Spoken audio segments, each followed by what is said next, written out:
સમય અટકી જાય છે અને વહેણ થંભી જાય છે. દરિયા ઝૂલે છે અને પર્વત ઝૂકી જાય છે, જ્યારે કાગળ અને કલમનો સ્પર્શ થાય છે. સ્પર્શ, અનુભૂતિથી અભિવ્યક્તિ સુધીની સફર. રવિવારે બપોરે 12 વાગે, પુનઃ પ્રસારણ રવિવારે સાંજે 8 વાગે. નમસ્તે દર્શક મિત્રો, વીઆરના ખાસ કાર્યક્રમ સ્પર્શમાં આપનું સ્વાગત છે. એક નવો કાર્યક્રમ આજથી શરૂ થવા જઈ રહ્યો છે, જેનું નામ છે સ્પર્શ, અનુભૂતિથી અભિવ્યક્તિ સુધીની સફર. જ્યારે પણ કોઈ ક્રિએટિવ કામ એટલે કે સર્જનાત્મક કામ કરવાનું હોય ત્યારે એની શરૂઆત એની અનુભૂતિથી થાય. તમે અંદર પોતે કંઈક ફીલ કરો અને એ પછી તમે એને વ્યક્ત કરતા હો છો. સો અંદર જે તમે ફીલ કરી રહ્યા છો, તમે જે અનુભવો છો તેને કહેવાય અનુભૂતિ. અને એ જે તમે લખીને અથવા ચિત્ર દોરીને કે પછી બોલીને તમે એને વ્યક્ત કરો છો તે અભિવ્યક્તિ થશે તમારી. તો આપણે આ કાર્યક્રમમાં અલગ અલગ સર્જકો સાથે વાત કરવાના છીએ, કે જેમાં કવિઓ છે, લેખકો છે, કલાકારો છે, પેઇન્ટર્સ છે, ચિત્રકારો છે, ફેશન ડિઝાઇનર્સ હોય, આર્કિટેક્ચર્સ હોય કે બીજી કોઈ પણ વ્યક્તિ કે જે સર્જન સાથે જોડાયેલી છે. શિક્ષક પણ એક રીતે સર્જન સાથે જોડાયેલો છે, કારણ કે એ બાળકના વ્યક્તિત્વનું ઘડતર કરે છે, તેનું સર્જન કરે છે. આ પ્રકારના વ્યક્તિત્વો સાથે આજે આપણે વાત કરવાના છીએ. અને આ એક એવો શો કે જેમાં આપણે દરેક કલાકારની અથવા એક એવા સર્જકની કે જેની અનુભૂતિથી અભિવ્યક્તિ સુધીની સફરની વાત કરીશું. આજનો આપણો વિષય છે કે જે તે પ્રદેશની, એટલે કે તમે જે વિસ્તારમાં રહેતા હો, તમે ગુજરાતમાં રહેતા હો, ગુજરાતના કોઈ એક જિલ્લામાં રહેતા હો કે ભારતના કોઈ એક વિસ્તારમાં કે પછી દુનિયામાં કોઈ પણ એક જગ્યાએ રહેતા હો, પણ એ જગ્યાની ભૂગોળ, ત્યાંની ઋતુઓ, ત્યાંનું વાતાવરણ, ત્યાંની ભાષા, ત્યાંનું કલ્ચર, ત્યાંની સંસ્કૃતિ તમને ઘણી બધી મદદ કરતી હોય છે તમારી સર્જનાત્મકતામાં.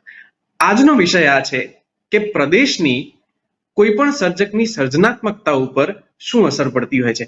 આજે આપણી સાથે ખૂબ જાણીતા કવિ શ્રી અક્ષય દવે છે આપણી સાથે. તેમનું સ્વાગત કરીએ સ્પર્શમાં. કેમ છો અક્ષયભાઈ? મજામાં? Thank you so much, Harsh. Yes. તો આપણો જે આ શો છે સ્પર્શ શો, કે જેમાં અનુભૂતિથી અભિવ્યક્તિ સુધીની વાતચીત આપણે કરીએ છીએ. મારે તમને સૌથી પહેલો પ્રશ્ન એ પૂછવો છે કે આ અક્ષય દવે, કવિ અક્ષય દવે સુધી કેવી રીતે પહોંચ્યા? એ તમારી સફર ક્યાંથી શરૂ થઈ અને અત્યારે તમે શું કરી રહ્યા છો આ સફરમાં? जी बिल्कुल. સો અક્ષય દવે 2012-13 આસપાસ મેં એમ કહેવાય કે કવિતા લખવાની શરૂઆત કરેલી, આજથી આશરે 10 વર્ષ પહેલા.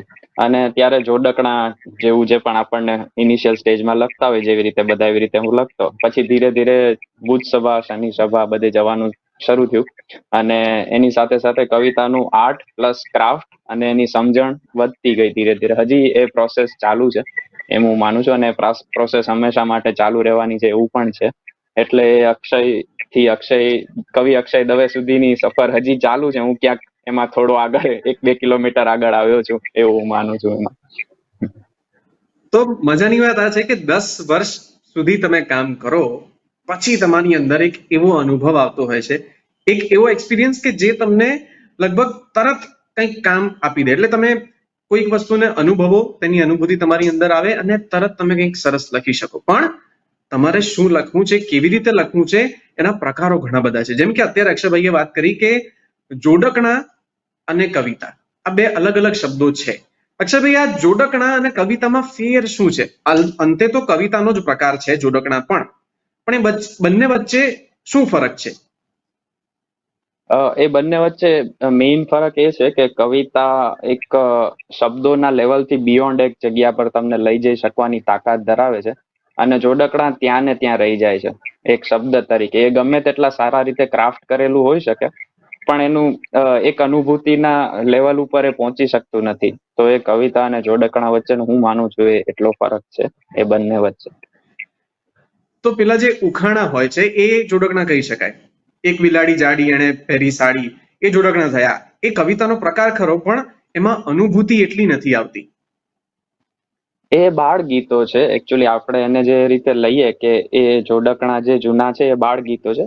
હું જે જોડકણા કહું છું એ થોડા વિભિન્ન અર્થમાં કહું છું કે જે કવિએ પોતે પ્રાસ બેસાડીને કે શરૂમાં લખતા હોય ત્યારે લખેલા હોય એને હું કહું છું. પેલા બાળ ગીતો નહીં, એક બિલાડી જાડી એ કવિતા છે, બાળકો માટેની કવિતા. એટલે એ ભેદ છે બંને. તો આ પણ મારા માટે પણ અને દર્શકો માટે પણ, કદાચ જે અનુભવી હશે એમના માટે તો નહીં, પણ જે નવા છે, જે લખી રહ્યા છે એમના માટે પણ એક નવો અનુભવ છે કે જોડકણા, બાળ ગીતો, કવિતાઓ, કવિતામાં પણ ગીતો, એની અંદર પાછી ગઝલો, ઘણું બધું થાય છે. તમારી અનુભૂતિ, એટલે તમે કવિતાની તમારી આ સફર શરૂ કરી, એનું જે પહેલું પગલું તમે લીધું, ત્યારે એ પહેલી અનુભૂતિ કઈ હતી કે જેણે તમને તમારી અભિવ્યક્તિ સુધી પહોંચવા માટે પ્રેર્યા હતા?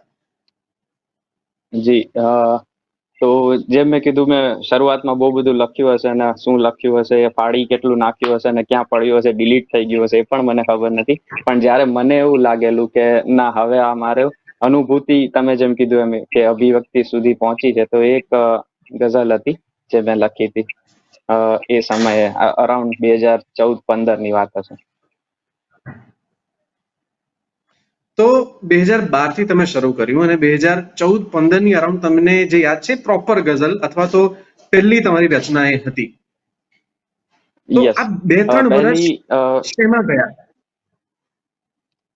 2-3 વર્ષ મેં કીધું એ આ રીતે ત્યાં સુધી પહોંચવામાં ગયા, અને ખરી રીતે એનું ક્રાફ્ટ અને એનું જે ફોર્મ છે, ગઝલ છે તો ગઝલમાં રદીફ, કાફિયા હોય, એનું છંદમાં લખાય, એ બધું શીખવામાં, અને પ્લસ છંદ શીખી લેવાથી ગઝલ ના થઈ જાય, આપણે ઘણી બધી જગ્યાએ સાંભળ્યું હશે. તો એ જ્યારે મેં કીધું કે થોડીક, મને લાગે ત્યાં સુધી કે મેં એને થોડીક બિયોન્ડ એક નોર્મલ શબ્દની અનુભૂતિથી આગળ લઈ જવા સુધી પહોંચાડવાનો પ્રયત્ન કર્યો, અને થયો જો 10-15%. તો એ સમય હતો 2012 થી 2014-15 સુધી. ઓકે, એક બે શેર હું એના સંભળાવી શકું? હા, પ્લીઝ પહેલા એ ને એના પછી આપણે આગળ વધીએ. જી બિલકુલ. સો એના એક બે શેર સંભળાવું કે નથી ત્યાં તું, હું જાણું છું, અને તું હોય જો તો પણ તને હું વહેમ સમજીને અહીં પાછો ફરેલો છું. નથી ત્યાં તું, હું જાણું છું, અને તું હોય જો તો પણ તને હું વહેમ સમજીને અહીં પાછો ફરેલો છું. મકાનોમાં, એ ગલીઓમાં જે ખાલી કલ્પનામાં છે, હું એમાં ખૂબ રખડીને અહીં પાછો ફરેલો છું. તિરાડોથી ભરેલા હો અરીસા ચોતરફ મારી, તિરાડોથી ભરેલા હો અરીસા ચોતરફ મારી, ને એમાં આગની વચ્ચે ઉભેલા આપણે બંને. તિરાડોથી ભરેલા હો અરીસા ચોતરફ મારી, ને એમાં આગની વચ્ચે ઉભેલા આપણે બંને. સળગતા સૌ પ્રતિબિંબો મને ચીખોથી પોકારે, હું એને સહેજ અડકીને અહીં પાછો ફરેલો છું. સળગતા સૌ પ્રતિબિંબો ફરી ગયા. તિરાડોથી ભરેલા હો અરીસા ચોતરફ મારી, ને એમાં આગની વચ્ચે ઉભેલા આપણે બંને. સળગતા સૌ પ્રતિબિંબો મને ચીખોથી પોકારે, હું એને સહેજ અડકીને અહીં પાછો ફરેલો છું. ક્યાં વાત હે, સહેજ અડકીને હું અહીં પાછો ફર્યો છું. મારે આ તમને પૂછવું છે કે તમે આ કવિતાની કોઈક એક અનુભૂતિ સૌથી પહેલા ક્યાંક તમારી અંદર અનુભવી હશે અથવા ક્યાંક જોઈ હશે કે જેનાથી અંદર એક આ કૂંપળ ફૂટી, એ પછી એ કૂંપળથી છેક આ ગઝલ સુધી એ તમે કેવી રીતે પહોંચો છો? તમારી કવિતા લખવાની પ્રોસેસ શું છે? યસ, હું માનું છું જ્યાં સુધી મેં પોતાની જાતને એક્સપ્લોર કે જેટલી ઓળખી અને રેકગ્નાઇઝ કર્યું છે કે મારી પ્રોસેસ શું છે, તો એ બે રીતે થાય છે બેઝિકલી મારામાં. એક તો હું ક્રાફ્ટ થી શરૂઆત કરું, મિકેનિકલ, કે મારે આવું કરવું છે, એના માટે હું કંઈક વસ્તુ લખીશ, આવું કેવું છે મારે. અને બીજી પ્રોસેસ એ છે કે જે અંદરથી આવે થોટ કે અચ્છા મારે આ કેવું છે, પણ હવે હું એનું ફોર્મ ડિસાઈડ કરીશ. તો એ બંને રીતે થઈ શકે. એક ફોર્મ ડિસાઈડ કરીને તમારે જે કેવું છે એમાં બેસાડો, અને જે તમને કેવા માટે આવ્યું છે એના માટે પછી સહજ રીતે આવતું હોય ઘણી વાર. બંને રીતે, એમાં કોઈ ઉપર નીચે નથી, બંને રીતે થતું હોય છે. તો આના પછીનો જ મારો પ્રશ્ન આ હતો કે કવિતા અથવા સર્જનાત્મકતા કે પછી કોઈ પણ એક સર્જન એ તમારા સુધી પહોંચે છે જાતે જ કે પછી તમે એને શોધો છો? અગેન રિપીટ કરીશ કે બંને રીતે થાય છે. મોટા ભાગે 70% મારે પહોંચવું પડે છે કવિતા સુધી. એની સ્ટ્રગલ પણ હોય છે અને એના માટેના પ્રયત્નો ખૂબ કરવા પડે છે. એટલું કેન્સલેશન કરવું પડે છે, વિચારો કરવા પડે છે, અને છતાં છેલ્લે સેટિસ્ફેક્શન ના આવે તો મેં કીધું એમ ફાડીને ફેંકી દેવું પડે છે. કાઢીને ફેંકી અચ્છા. દેવાનો આજનો મતલબ કે ડિલીટ કરી દેવાનું ફોનમાંથી. હા. એટલે એ એક રહે છે. અને કવિતા મારા સુધી ક્યારેક ક્યારેક આવી જતી હોય છે, એવો ફોર્ચ્યુનેટ ટાઈમ હોય તો. અને એના માટે એક જે આપણું વેવલેન્થ છે, આપણી જે રિસેપ્ટર છે, એ હંમેશા ઓપન રહેવું જોઈએ. હવે આપણા રોજિંદા કામમાં એવું પોસિબલ નથી કે હંમેશા તમે કવિતા માટે ઓપન હો. તો એ વસ્તુ ઓછી થાય છે, બહુ રેરલી થાય છે મારી સાથે તો.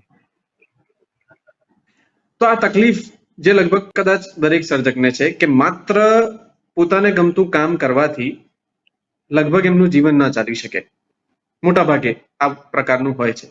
એટલા માટે એમને બીજું એક કામ કરવું પડે કે જેના ઉપર જીવન ચાલે ને પછી એમનો બાકીનો સમય એ એમની સર્જનાત્મકતા પર એને આપી શકે. આપીશ. તમે આ બંને વસ્તુને બેલેન્સ કેવી રીતે કરો છો? કારણ કે આ બહુ મોટો સવાલ છે લગભગ બધા સર્જકો માટે, ખાસ કરીને જે નવા છે એમના માટે. પાર્થ તારપરાનો એક શેર છે, મારો ફ્રેન્ડ છે, તમે પણ ઓળખો છો, કે જીવન જીવવાની મારી નોકરી એક ધારી ચાલે છે. જીવન જીવવાની મારી નોકરી એક ધારી ચાલે છે, સાથે પાર્ટ ટાઈમમાં ગઝલની લારી ચાલે છે. ક્યા બાત સાથે હે, પાર્ટ ક્યા બાત હે. ટાઈમમાં ગઝલની લારી ચાલે. તો આ શેર એનો જવાબ છે કે જીવન જીવવા બહુ માટેની સરસ. નોકરી અને સાથે પાર્ટ ટાઈમમાં ગઝલની લારી. હું એને ફોન કરીને ખાસ કહીશ કે આ મને અક્ષયે કીધું છે. સો મેળ પડશે તો આપણે બિલકુલ. મળીશું પણ ખરા. પણ મને હા. લાગે છે કે આ જે કવિતા છે ને, અથવા તો આ શેર જે છે, એ લગભગ દરેક સર્જકે પોતાના ટેબલ ઉપર આમ મૂકી રાખવો જોઈએ કે જેથી એને દરરોજ યાદ રહે કે ભાઈ પાર્ટ ટાઈમમાં મારે પેલું કરવાનું છે. So, yes yes. તો બેલેન્સિંગ હા, ગુરુ છે. તો મારે હવે પછીનો સવાલ એ છે કે આ પાર્ટ ટાઈમની લારી જે છે એ ચલાવવામાં તકલીફો તો એટલી જ પડતી હોય. કારણ કે ફૂલ ટાઈમ જે તમે નોકરી કરો છો એ તમારું મગજ, તમારું સમય, તમારી સર્જન શક્તિને પણ એટલું બધું ખાઈ જાય કે તમારી પાસે એ જગ્યા ના રહે. હવે જ્યારે તમારી અંદર કોઈ કવિતા સ્ફુરી છે, તમને કોઈક અનુભૂતિ આવી છે, પણ એને અભિવ્યક્ત થવા સુધી, એટલે ત્યાં સુધી લઈ જવા માટે તમારે કેટલા લોઢાના ચણા ચાવવા પડે છે, અને કયા કયા ખાસ તો? સૌથી પહેલો પ્રશ્ન મેં કીધો, જેમ કીધું હતું કે ફોર્મ ડિસાઈડ કરવા માટેનો, કે જો એ ડિસાઈડ ના હોય કે તમારા કયા ફોર્મમાં કરવાનું છે, તો એ સોનેટ બનશે, ગઝલ બનશે, ગીત બનશે, છાંદસ બનશે, હાઈકુ બનશે, વોટેવર રચના બનશે. પણ એ કયા ફોર્મમાં બનશે એ જ તમને ખબર નથી. તો પહેલા તમે કઈ પણ એના થોટ્સ ને રિકલેક્ટ કરો, ભેગા કરો, અને પછી ફોર્મ ડિસાઈડ કરો. એ એક અઘરી વસ્તુ છે. અને બીજી વસ્તુ કે તમને કદાચ ફોર્મ ડાયરેક્ટલી આવી ગયું, તમારો વિચાર કોઈ શેરના છંદમાં જ આવ્યો, એ લાઈનમાં આવ્યો, તો પછી એ પાર્ટ ઈઝી થઈ જાય. પણ અગેન એને શેર બનાવવો બહુ અઘરી વસ્તુ છે. બે મિસરા લખી દેવા, બે પંક્તિઓ લખી દેવી બહુ સહેલી વસ્તુ છે. અને એ ખરેખર લોઢાના ચણા ચાવવા જેવું કામ છે. જો તમે ખરેખર કોઈ કવિતા ની રચના કરવા માંગતા હોય, અને છતાં પણ એ પ્રોસેસ કર્યા પછી પણ એ બની જાય એવું નથી હોતું, એ ના પણ બને. એટલે એ પણ તૈયારી સાથે રાખવી પડે. તો આમાં તમે અલગ અલગ અત્યારે કવિતાના પ્રકારોની વાત કરી, સોનેટની વાત કરી, જી. અછાંદસની વાત કરી, ગઝલની પણ વાત કરી. તમને આ બધા ફોર્મેટમાંથી કયું ફોર્મેટ ગમે છે? અને તમે જે ફોર્મેટમાં કવિતાઓ લખી હોય એની ખાલી ટૂંકમાં માહિતી આપી શકો કે આ ફોર્મેટમાં હોય છે શું? રાઈટ. મારું કોઈ એક ફેવરેટ નથી, પણ મેં ગઝલ લખી છે. ગઝલમાં જનરલી મેં કીધું એમ રદીફ કાફિયા હોય, એટલે કે રાઇમિંગ વર્ડ્સ હોય, જેને આપણે કાફિયા કહીએ. અને રદીફ એટલે કે જે રિપીટેટિવ વર્ડ દરેક શેરના અંતે આવતો હોય, એને આપણે રદીફ કહીએ. ગીત રચના હોય છે, તો ગીત રચનાઓ લયમાં લખાતી હોય છે, કે એ જ્યાં ખટકો ના લાગે તમારા શબ્દોને, એ રીતે લખવાનું હોય છે. સોનેટનું ઓકે. પોતાનું એક ફોર્મેટ છે. એવી જ રીતે અછાંદસ છે, જેમાં ફ્રી વર્સ આપણે જેને કહીએ ઇંગ્લિશમાં, કે જેમાં કોઈ ફોર્મેટ ફિક્સ નથી, કોઈ લય નથી, છંદ નથી, છતાં પણ કવિતા બનવી જોઈએ. છેલ્લી શરત એ છે કે એવું નથી કે તમે શબ્દો પેરેગ્રાફમાં લખી નાખો તો એ અછાંદસ થઈ ગયું. છેલ્લે તો પાછી શરત એ જ છે કે કવિતા બનવી જોઈએ. કારણ કે હું આ અછંદસ માટે મેં એવું સાંભળ્યું છે કે તમારે અછંદસ કવિતા લખવા માટે છંદ તો આવડવા જ જોઈએ, ભલે એમાં છંદ ના હોય. હા. So, મારે આ ચીનુ નથી કાકાનું બહુ કરવાનું. ફેમસ હા, ઘણી જગ્યાએ એમને કીધેલું આ વસ્તુ છે કે છૂટા હાથે સાયકલ ચલાવતા પહેલા હેન્ડલ પકડીને સાયકલ ચલાવતા શીખવું પડે. એટલે ક્યાં વાત અછાંદસ છે, વાહ, લખવું હોય તો બહુ છૂટા સાચું. હાથે સાયકલ ચલાવવા જેવી વાત છે. અહીંયા અક્ષયભાઈએ ચીનુ કાકા શબ્દ વ્યક્તિનો ઉલ્લેખ કર્યો. એ ચીનુ કાકા કોણ છે જે નવા જોડાયા છે એમના માટે? ગુજરાતી સાહિત્યના, ગુજરાતી કાવ્ય જગતના બહુ જ જાણીતા અને મૂર્ધન્ય કવિ હતા તેઓ, ચીનુભાઈ મોદી. તેમની વાત કરી રહ્યા છે કવિ અક્ષય દવે. અને એમણે ઘણા બધા નવા કવિઓને કવિતા લખતા શીખવાડ્યું છે, પોતે પણ લખી છે અને બીજાને પણ શીખવાડ્યું છે. પણ જ્યારે તમે નવી કવિતા લખતા હો ને ત્યારે એક તકલીફ એ પડતી હોય છે કે તમારી અંદર તમારો પ્રદેશ જીવતો હોય છે. તમે જે જગ્યાએ મોટા થયા છો, જ્યાં તમારો જન્મ થયો છે, તમે જે બધું જોયું છે, એ બધી વસ્તુ તમારી અંદર હોય છે. અને તમે પહેલી કવિતા અથવા શરૂઆતની અથવા તો કદાચ છેલ્લી કવિતા જ્યારે પણ લખો ત્યારે તમારી અંદર એ પ્રદેશની એક છાંટ આવે જ આવે. એ કદાચ તમને ખબર હોય અથવા ના પણ હોય, ક્યારેક તમે હાથે કરીને એમાં ઉમેરો. તો આજનો જે આ વિષય હતો કે પ્રદેશની સર્જનાત્મકતા પર અસર શું હોય છે. અક્ષયભાઈ, તમે આ પ્રદેશની, તમે જ્યાં જ્યાં ઉછર્યા છો તે જગ્યાઓ, જેમ કે અત્યારે તમે અમદાવાદમાં છો, તમે આની પહેલા જુનાગઢમાં હતા અને જાફરાબાદમાં તમે ઉછર્યા છો, જો મારી ભૂલ ના હોય તો. તો આ ત્રણ અલગ અલગ જગ્યાઓએ ત્રણ પ્રદેશની તમારી સર્જનાત્મકતા ઉપર અથવા કવિતા ઉપર શું અસર પડી છે ને કઈ કઈ રીતે ત્રણેય જગ્યાઓની કવિતાઓ અલગ પડે છે? જી બિલકુલ. પહેલી વાત તો હું એવું માનું છું કે આસપાસનો તમારું એટમોસ્ફિયર, એ જગ્યા, ત્યાંના લોકો, ત્યાંની બોલી, બધી જ વસ્તુ ઇન્ફ્લુઅન્સ કરતી હોય છે તમારા આર્ટને, કોઈ પણ આર્ટિસ્ટને. હવે દુનિયા ઓનલાઈન થઈ ગઈ છે તો આપણે એ થોડું ઓછું થતું જાય છે કે હું ઘરની બહાર નીકળીને જોઉં અને એના કરતા કઈ વધારે ઓનલાઈન જાઉં, એની પોસિબિલિટી વધારે થઈ ગઈ છે. પણ સ્ટીલ એ તમારો ટચ તો રહેવાનો જ છે તમારી સાથે. તો તમે કીધું એમ જાફરાબાદ રહેતો તો ત્યાં દરિયો છે અને દરિયાકાંઠાના ઉપરનું જે સાહિત્ય છે, એ સાહિત્યની એની રચનાઓ પ્લસ મેં એક રચના લખી છે, એ ત્યાં લખાયેલી જાફરાબાદમાં દરિયાકાંઠે. અને જુનાગઢ આવ્યો તો એ બહુ જુનાગઢની જ ગિરિમાળા. જાણીતું, જો કે તમે કદાચ હમણાં જ લખી છે, એ ગીત છે કદાચ, અને માછીમારની આસપાસ એ આખું ગીત છે. તમારી પાસે જી અત્યારે અવેલેબલ છે? જી. તો પ્લીઝ એ એનું પઠન કરજો. બિલકુલ. એની એ રચના ગીત રચના છે, એનું નામ છે ખારવો. અને મેં એમ કીધું કે હું જયારે જાફરાબાદ રહેતો ત્યારે લખાયેલું છે કે ખારવાના ભાગમાં છે સુકેલી માછલીનું રણ. ખારવાના ભાગમાં છે સુકેલી માછલીનું રણ. ખારવાની ખોટ એક દરિયો પૂરે ને બીજી ખારવણ. ક્યાં વાત, ક્યાં વાત. ખારવાના ભાગમાં છે સુકેલી માછલીનું રણ. ખારવાની ખોટ એક દરિયો પૂરે ને બીજી ખારવણ ને ખારવાની આંખ. ખારવાની આંખ કોઈ મરમેડી ટાપુની સોનેરી રેતીમાં ખૂંપેલી હોળીનું ફરફરતું ફાટેલું ષડ. વાહ, ખારવાની આંખ કોઈ ફરી એકવાર મરમેડી ઉગર ટાપુની અક્ષયભાઈ. સોનેરી રેતીમાં ખારવાની આંખ કોઈ ખારવાની આંખ કોઈ મરમેડી ટાપુની સોનેરી રેતીમાં ખૂંપેલી હોળીનું ફરફરતું ફાટેલું સડ. એની કીકી તો ખારાબક સપનાની ભરતીને ઓટ ખમી કાળો થઈ ગયેલ કોઈ જગજૂનો ગઢ. એના હાથ ઉપર ઉપસેલી દરિયાના મોજાશી ઊભીને આડી કરચલી. એની છાતીની જાળીમાં વર્ષોથી તરફડતી મરવા પડેલ એક માછલી. એને એકવાર ઓહ, એને એકવાર દરિયાની દુનિયામાં ડૂબેલી જાત બહાર કાઢવાનું મન. ખારવાના ભાગમાં છે સુકેલી માછલીનું રણ. ખારવાની ખોટ એક દરિયો પૂરે બીજી ખારવણ.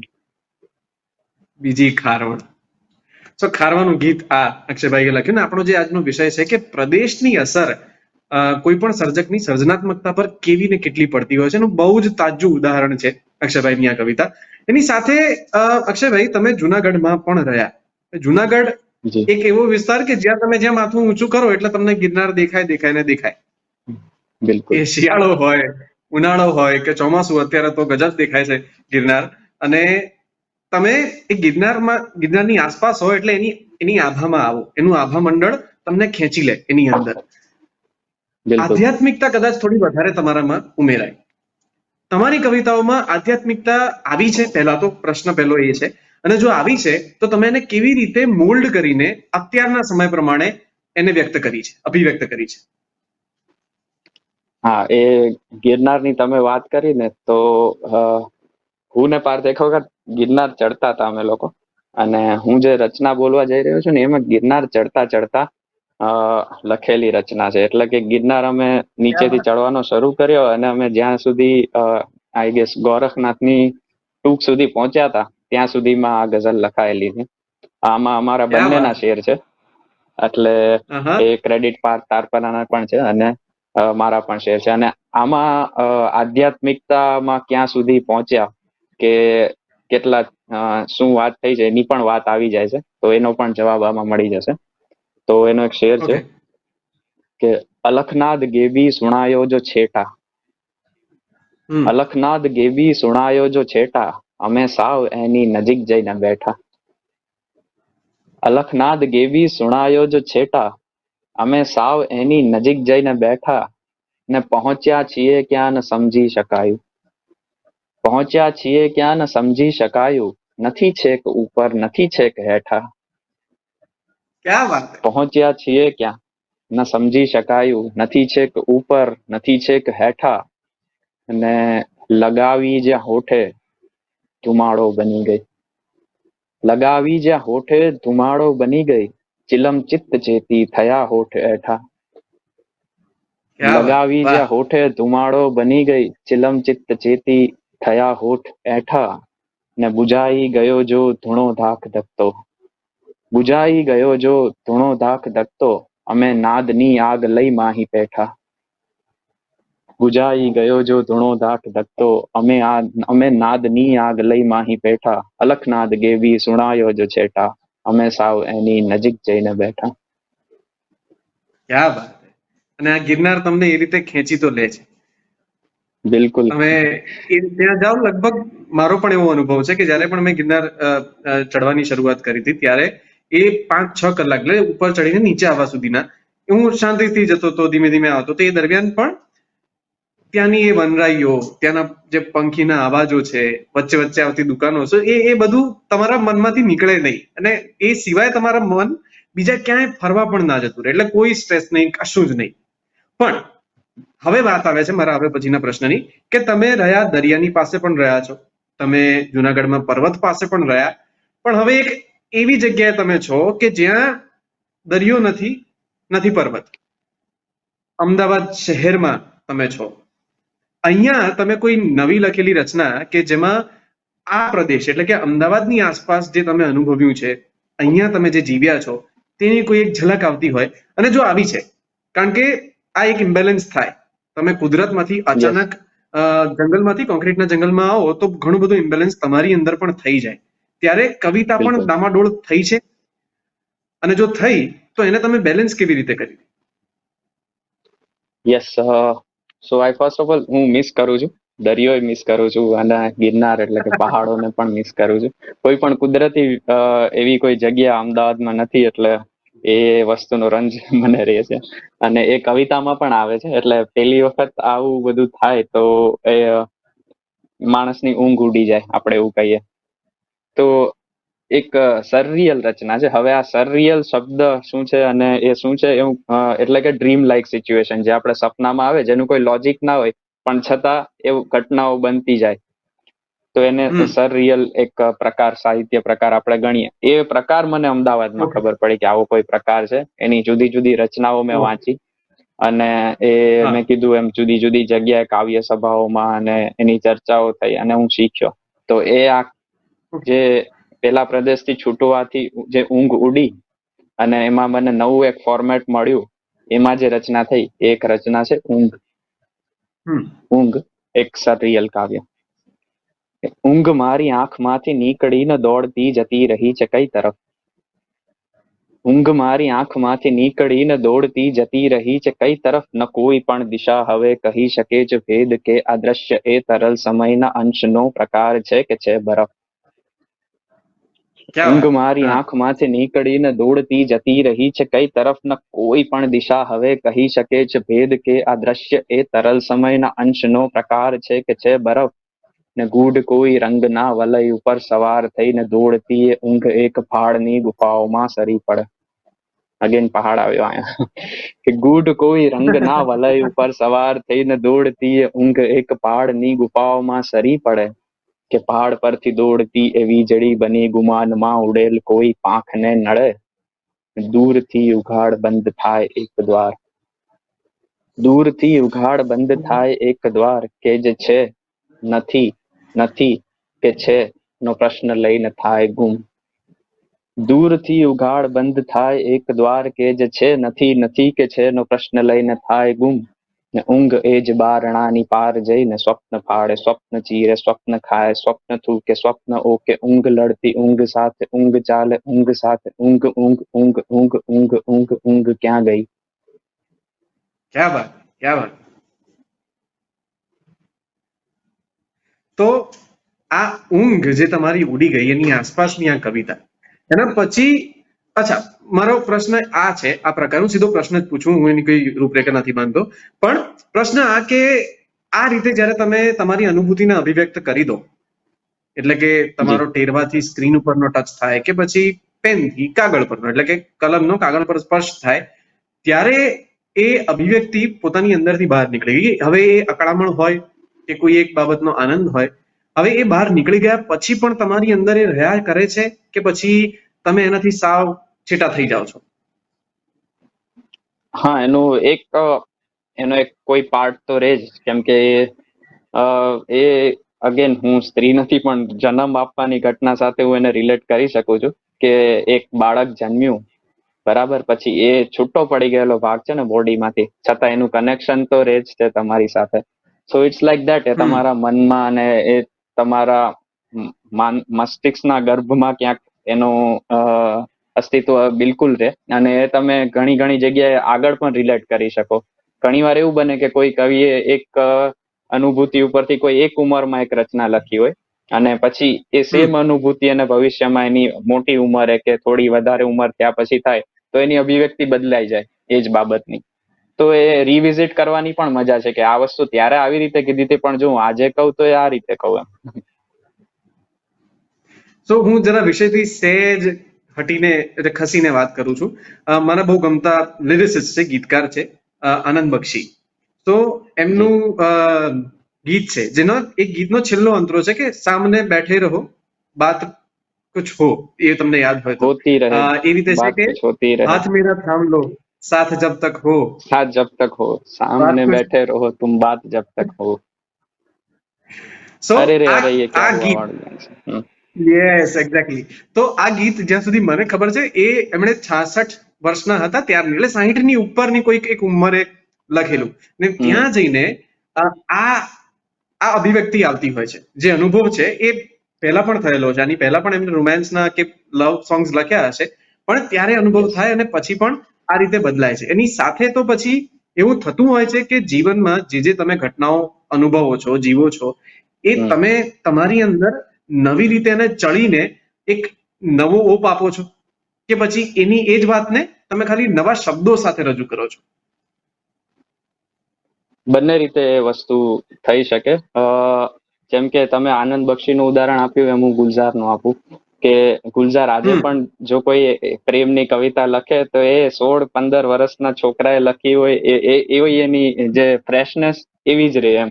અને એક વસ્તુ એવી છે કે જે એમણે પહેલા વાત કીધેલી હોય એનું રિપીટેશન એક બે જગ્યાએ પણ આવે, થોડી અલગ રીતે આવે. જેમ કે મેરી આવાજ હી પહેચાન હૈ, એમાં એક લાઈન છે, તો એ લાઈન છે કે સમયથી પર જવાની વાત છે, સમયથી પાર જઈને ક્યાંક મળીએ, એવી એ લાઈનનો મતલબ છે.